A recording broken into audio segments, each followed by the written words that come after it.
మీ business ను develop చేసుకోవాలి అనుకుంటున్నారా? మీ పరపతిని పెంచుకోవాలి అనుకుంటున్నారా? అయితే ఓకే టీవీ ద్వారా L band, aston band ad, scrolling ad, ad with voice overs, logo bug, video ads ద్వారా మీ యాడ్స్ ను పబ్లిష్ చేసుకోండి. సంప్రదించవలసిన ఫోన్ నెంబర్ 8520917933. కేసీఆర్ రేవంత్లను ఓడించిన ఎమ్మెల్యేకు కీలక బాధ్యతలు. పార్లమెంట్ ఎన్నికల కోసం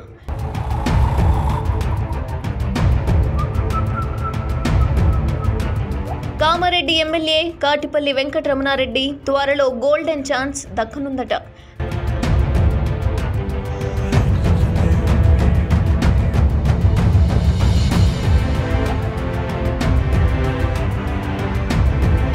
తొలిసారి అసెంబ్లీలో అడుగుపెట్టిన సదరు ఎమ్మెల్యేలకు కీలక బాధ్యతలు అప్పగించాలని బీజేపీ జాతీయ నాయకత్వం ఆలోచన చేస్తోందట. ఇటీవల జరిగిన అసెంబ్లీ ఎన్నికల్లో అప్పటి సీఎం కేసీఆర్ ప్రస్తుత సీఎం రేవంత్ రెడ్డిలను ఓడించిన తొలిసారి ఎమ్మెల్యేగా గెలిచారు రమణారెడ్డి.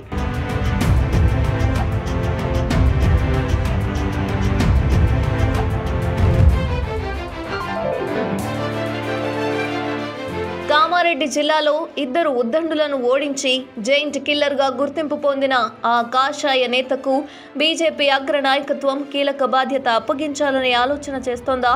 పార్టీ కోసం ఆయన సేవలను విస్తృతంగా వినియోగించుకోవాలని నిర్ణయం తీసుకుందా? ఇప్పటికే 2 కీలక బాధ్యతలు అప్పగించిన కాషాయ పార్టీ ఆ ఇద్దరిని ఓడించిన సదరు నేతకు ఎలాంటి గిఫ్ట్ రెడీ చేస్తోందన్నది ఆసక్తికరంగా మారింది. కామారెడ్డి ఎమ్మెల్యే కాటిపల్లి వెంకటరమణారెడ్డికి త్వరలో గోల్డెన్ ఛాన్స్ దక్కనుందట. ఇటీవల జరిగిన అసెంబ్లీ ఎన్నికల్లో అప్పటి సీఎం కేసీఆర్ ప్రస్తుత సీఎం రేవంత్ రెడ్డిలను ఓడించిన తొలిసారి ఎమ్మెల్యేగా గెలిచారు రమణారెడ్డి. అసెంబ్లీలో తొలిసారి అడుగుపెట్టిన ఆయన విజయ దేశం దృష్టిని ఆకర్షించిందట. ఆయన విజయం కాషాయ పార్టీ పెద్దల మనస్సు దోచిందట.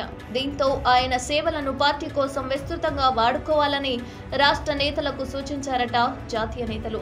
దీంతో త్వరలో జరగబోయే పార్లమెంట్ ఎన్నికల కోసం రమణారెడ్డిని జహీరాబాద్ ఎన్నికల ఇన్ఛార్జిగా నియమించారు. అయోధ్య శ్రీరామ తీర్థ ట్రస్ట్ రాష్ట్ర కన్వీనర్గా ఆయనకు అవకాశం కల్పించారు కూడా. కామారెడ్డి ఎమ్మెల్యేగా ఉన్న రమణారెడ్డి ప్రస్తుతం జహీరాబాద్ పార్లమెంట్ పరిధిలోని 7 నియోజకవర్గాలు చుట్టి రావడంతో పాటు అయోధ్య తీర్థ ట్రస్ట్ రాష్ట్ర కన్వీనర్ హోదాలో రాష్ట్ర వ్యాప్తంగా పర్యటిస్తున్నారట.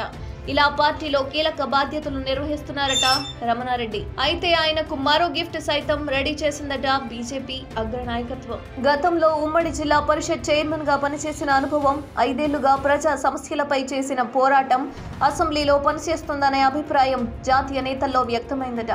అసెంబ్లీ ఫ్లోర్ లీడర్గా నియమించి పార్టీ అగ్రనేతలు రమణారెడ్డి అసెంబ్లీ ఎన్నికల గిఫ్ట్ ఇస్తారని పార్టీలో జోరుగా చర్చ జరుగుతోందట.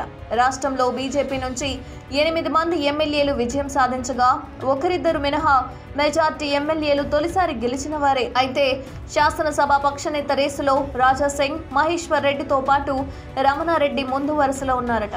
అయితే జాయింట్ కిల్లర్ కు అసెంబ్లీ ఫ్లోర్ లీడర్గా నియమించే అవకాశాలు ఎక్కువగా ఉన్నట్లు ప్రచారం జరుగుతోంది.